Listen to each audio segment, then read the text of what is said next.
En esta parte del curso veremos algunos temas bastante más recientes de lo que se está haciendo con física atómica en investigación. Para empezar, les recuerdo un problema que ustedes resolvieron en la tarea, que es el átomo de dos niveles. Esencialmente, en gráfica, esto es lo que ustedes resolvieron. Son dos niveles de energía, E1 y E2, con frecuencia atómica resonante omega 21 y una fuente de radiación electromagnética de frecuencia omega, con delta la desintonía entre la onda electromagnética y la frecuencia resonante del átomo. Ustedes lo que hicieron fue plantear la ecuación de Schrödinger con un hamiltoniano que tiene la parte atómica más la interacción con la onda electromagnética, y propusieron una solución, como es un átomo de solo dos niveles, como una superposición de los dos estados 1 y 2 con los coeficientes C1 y C2 que dependen del tiempo. Lo que hicieron fue entonces obtener un sistema de dos ecuaciones para las derivadas temporales de los coeficientes C1 y C2 en términos del elemento de matriz V1, 2 entre los estados 1 y 2 integrado espacialmente. Entonces V2,1 y V1,2 es una función del tiempo. Además, hacemos dos aproximaciones, la dipolar eléctrica de siempre y la de onda rotante, que quiere decir despreciamos los términos que tienen frecuencias altas, que son la suma de las dos frecuencias, la de la onda y la de la radiación electromagnética, y nos quedamos solo con los términos que oscilan a la desintonía de la radiación. Obtenemos dos ecuaciones relativamente simples para las derivadas temporales de los coeficientes C1 y C2. Esto entonces es equivalente a la ecuación de Schrödinger en estas dos aproximaciones, y estas se pueden resolver de manera más o menos simple. Lo hicieron en la tarea. Aquí definimos una frecuencia de Rabi y esta de sintonía, como se muestra en estas dos ecuaciones, y ustedes obtuvieron, conste, no lo estoy haciendo, ustedes obtuvieron que las soluciones oscilan con una frecuencia característica que es la suma de la de sintonía y la frecuencia de Rabi elevados al cuadrado cada una de ellas y la raíz cuadrada de esto. Si hacemos una gráfica entonces de estas soluciones, por ejemplo, la probabilidad de encontrar al átomo en el estado 2, que es C2 al cuadrado, nosotros lo que vemos entonces es que, por ejemplo, cuando la desintonía es exactamente 0, vemos la curva azul, que la probabilidad pasa inicia en 0 y pasa por 1, vuelve a bajar a 0 y tenemos lo que se llaman oscilaciones. El átomo pasa por los dos estados en intervalos de tiempo bien definidos. En medio, por supuesto, y eso es muy interesante, en medio tenemos un control sobre el porcentaje o la cantidad o los coeficientes en cada uno de los estados. Quiere decir, con luz podemos producir una superposición de estados muy controlada. Bueno, si nos preguntamos cómo se ve la función de onda, cómo está distribuida, por ejemplo, la carga en el átomo, vamos a usar la aproximación dipolar eléctrica para pensar en una transición entre estados S y P en un átomo. Entonces, la superposición de las funciones de onda es una función S que es esféricamente simétrica y una función P que tiene estos dos lóbulos. Conste, esta es la distribución de carga, quiere decir es el cuadrado de la función de onda. Y las oscilaciones de Rabi, si hacemos la gráfica, entonces van a ser oscilaciones de la nube de carga. Entonces aquí el núcleo es el punto que no se mueve y la nube electrónica está haciendo esencialmente lo que se muestra aquí. Y en el transcurso del tiempo estamos produciendo una superposición de estados y esa superposición pasa por el estado S, por ejemplo ahorita, y después de oscilar algún tiempo va a llegar a estar en el estado P fundamentalmente para regresar. Entonces tenemos un dipolo oscilante, ¿sí ven? Bueno, una de las primeras aplicaciones que se tiene del estudio de los átomos con luz es la espectroscopía y se puede hacer espectroscopía de gran precisión. Nosotros podemos pensar, y de hecho eso se hace en la realidad, a los átomos como referencias de frecuencia y eso nos sirve entonces para construir relojes atómicos y en general referencias de frecuencia. A ustedes también vieron en uno de los problemas de la tarea que a temperatura ambiente, digamos alrededor de 300 Kelvin, el ensanchamiento Doppler es el dominante para un átomo si estamos considerando transiciones en el óptico. Entonces sería deseable medir transiciones electromagnéticas que no tengan la limitación del ancho Doppler. ¿Cómo le podemos hacer? Pues tenemos básicamente dos opciones. Una es hacer que nuestra luz interactúe con átomos que tengan velocidades bien definidas, quiere decir entonces seleccionar la velocidad de los átomos, o también la otra opción es enfriar a los átomos, bajar la temperatura para que el ensanchamiento Doppler sea mucho menor. Una forma de lograr controlar la velocidad de los átomos que interactúan con la radiación es, por ejemplo, producir un haz atómico. Stern y Gerlach nos enseñaron cómo hacer mediante la expansión de un gas por un orificio en contra de un sistema de vacío, cómo se puede producir un haz colimado de átomos. Nosotros lo que hacemos entonces es pensar en cruzar a 90 grados este haz con una onda, en nuestro caso podría ser un láser, y entonces lo que tenemos es que garantizamos que el haz de átomos siempre se mueve de manera perpendicular a la dirección de propagación del láser. Quiere decir entonces la componente de velocidad a lo largo de la dirección de propagación de la luz siempre es cero. Y así logramos entonces producir o estudiar átomos siempre con velocidad relativa respecto a las de luz cero. Ahora, una de las cosas que tenemos entonces que pensar en este tipo de experimentos es cómo nos damos cuenta que efectivamente, por ejemplo, los átomos absorbieron la luz, cómo se detecta esa absorción. Eso es una pregunta entonces que les hago como físicos.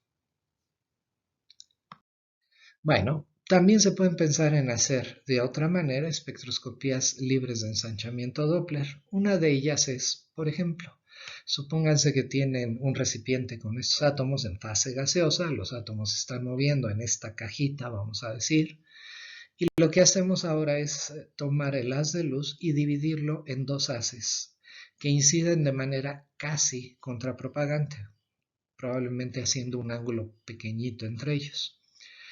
Uno de ellos, el que pongo aquí a la derecha, es un haz más intenso y lo que hacemos es ponemos un detector al haz más débil y entonces medimos qué tanto se absorbe de la luz, qué tanto disminuye la intensidad del haz que llamamos de prueba.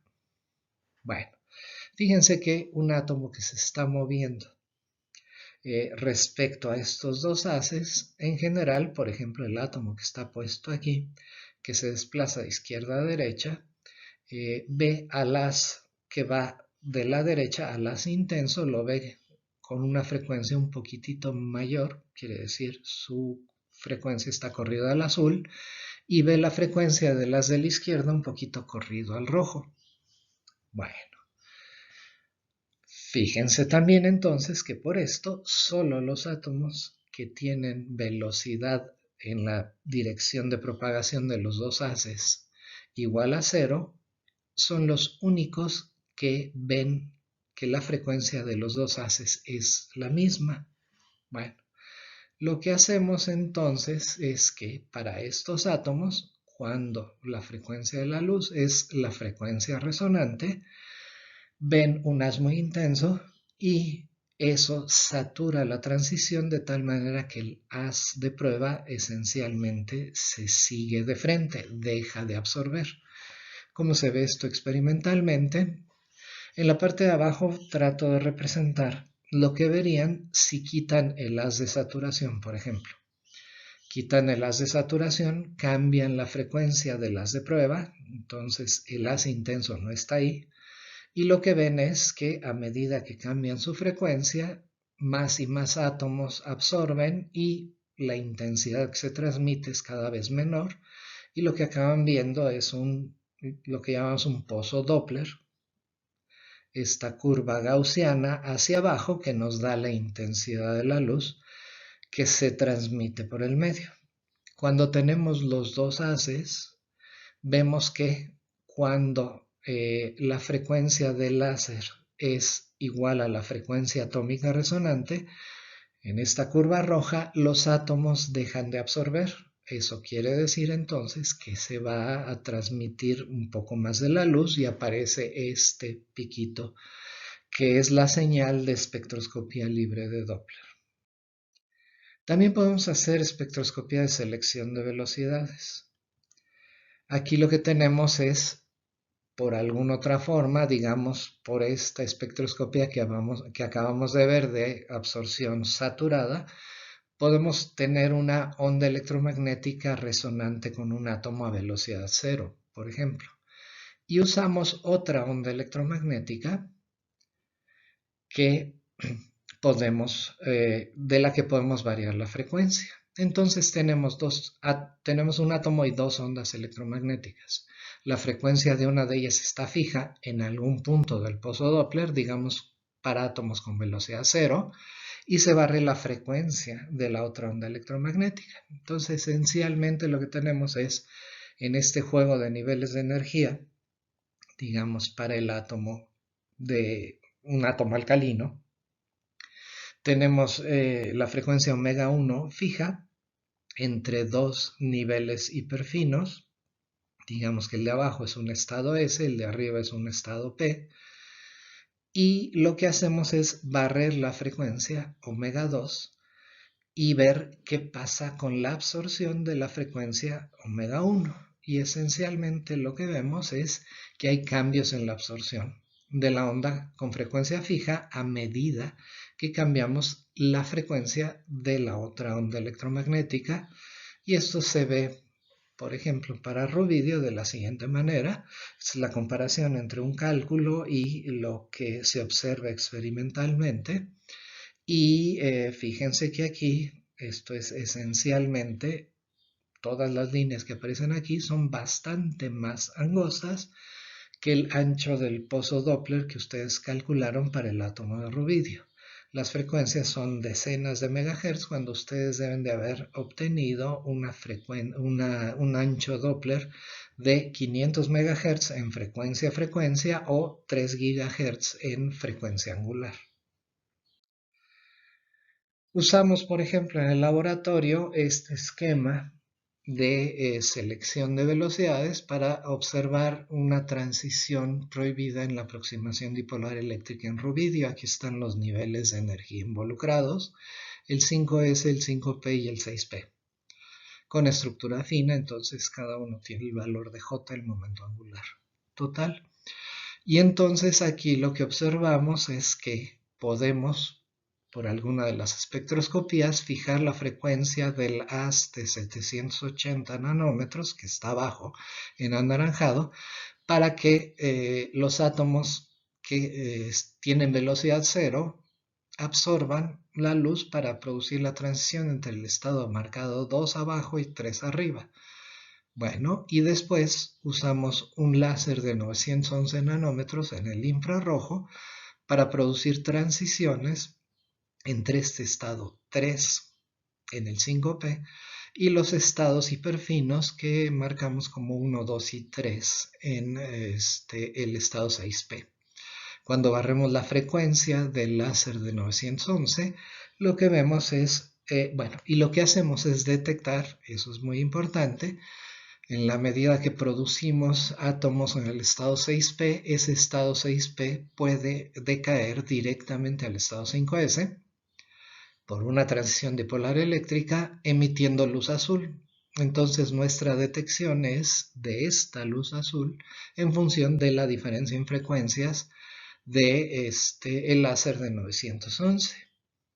Y lo que vemos es justamente estos espectros de emisión de fluorescencia azul, llamamos, en los dos isótopos de rubidio. La curva los niveles de energía que estamos presentando aquí en la izquierda corresponden a rubidio 87, que tiene los niveles hiperfinos 1, 2 y 3, y en rubidio 85 los niveles hiperfinos son 2, 3 y 4.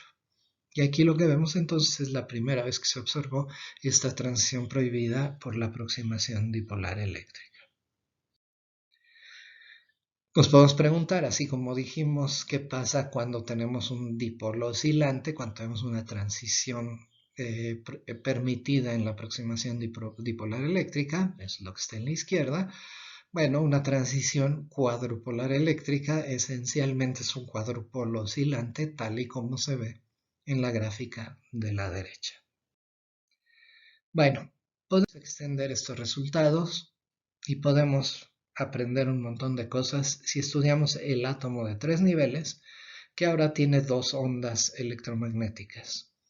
Entonces, aquí lo que tenemos son 3 niveles de energía y 2 ondas que acoplan por pares a los estados atómicos de manera casi resonante. Podemos pensar en 3 configuraciones que se muestran aquí. Tenemos los 3 estados, 1, 2 y 3. Tenemos los 2 campos de radiación que llamamos o con frecuencias omega C y omega P. Y acoplan en pares, entonces podemos tener la configuración lambda, en donde tenemos 2 estados abajo y el estado, digamos, intermedio arriba. La configuración V y la configuración en escalera. En nuestro caso particular vamos a estudiar la configuración, pero ustedes pueden obtener o extender estos resultados a la configuración B o a la configuración en escalera. Entonces, para ponernos de acuerdo, el estado 1 y 3 son los estados de la parte de abajo de la lambda, el estado 2 es el estado intermedio. Tenemos ondas con frecuencia omega C y frecuencia de Rabi omega C. Acuérdense, frecuencia de Rabi da el acoplamiento, la fuerza del acoplamiento con el campo de radiación, y una desintonía delta C. Eso acopla los estados 1 y 2, y la onda P acopla los estados 2 y 3, tiene frecuencia angular omega T, tiene frecuencia de Rabi omega P mayúscula y tiene una desintonía delta P. La definición entonces de la desintonías está dada también en estas ecuaciones. Aquí entonces podemos, siguiendo lo que hicieron en la tarea, plantear a la función de onda como una superposición de los 3 estados. Podemos escribir entonces el equivalente a la ecuación de Schrödinger como para las tasas de transición en el tiempo de los coeficientes C1, C2 y C3, donde estamos poniendo entonces elementos de matriz para los campos y entre los estados que se acoplan. Entonces, si ven, es relativamente simple de construir este sistema de ecuaciones. Volvemos a utilizar las frecuencias de Rabi y la aproximación de onda rotante, entonces donde aparecen exponenciales con sumas de frecuencias, omega P más omega resonante del átomo, omega C más omega resonante del átomo. Esos términos los despreciamos y nos quedamos solo con los términos que oscilan a la frecuencia de las desintonías, y obtenemos entonces un conjunto de 3 ecuaciones diferenciales para los coeficientes C1, C2 y C3 en términos de las frecuencias de Rabi, omega C, omega P, y las desintonías delta C y delta P. Bueno, para simplificar aún más en estas ecuaciones, vamos a sustituir en lugar de hablar de C1, C2 y C3, cambiamos C1 por E a la I delta C T por D1. En vez de C2 ponemos D2 y en vez de C3 ponemos E a la I delta P por T por D3. Y conste, si resolvemos para D1, D2 y D3 con estas ecuaciones, sabemos C1, C2 y C3. Y si sabemos C1, C2 y C3, sabemos cuál es el estado que es solución de la ecuación de Schrödinger. Obtenemos entonces así un juego de ecuaciones para las derivadas de los nuevos coeficientes D, que están escritas única y exclusivamente en términos de las frecuencias de Rabi, omega C, omega P, y de la de sintonías delta C y delta P. Esta ecuación o este conjunto de ecuaciones las podemos escribir de manera matricial como la derivada temporal de un vector D es igual a menos I por una matriz M multiplicando a el vector D, donde ese vector D tiene por componentes de 1, de 2 y de 3, y la matriz M es una matriz simétrica, tal y como se muestra en esta ecuación. Vamos a preocuparnos por resolver el caso con desintonías iguales, esto es, hacemos delta C igual a delta P igual a delta. Ahora, suponemos que entonces las frecuencias de Rabi cambian muy lentamente con el tiempo. Podríamos pensar que son prácticamente iguales a una constante y entonces, piénsenlo, si diagonalizamos esta matriz, las soluciones D que estamos buscando van a ser exponenciales complejas de los eigenvalores de esta matriz M. Entonces, vemos la ecuación de eigenvalores. Acuérdense, lo que tenemos que hacer es M menos lambda I, y el determinante de esa matriz tiene que ser igual a 0 para que el sistema tenga solución no trivial. Esa ecuación característica entonces toma esta forma relativamente simple. Les recuerdo, aquí lambda son los eigenvalores que andamos buscando, y esta ecuación característica tiene una solución simple y encontramos los eigenvalores. Uno de ellos, lambda, es igual a delta, la de sintonía, y los otros dos son lambda más menos, la solución de la ecuación cuadrática.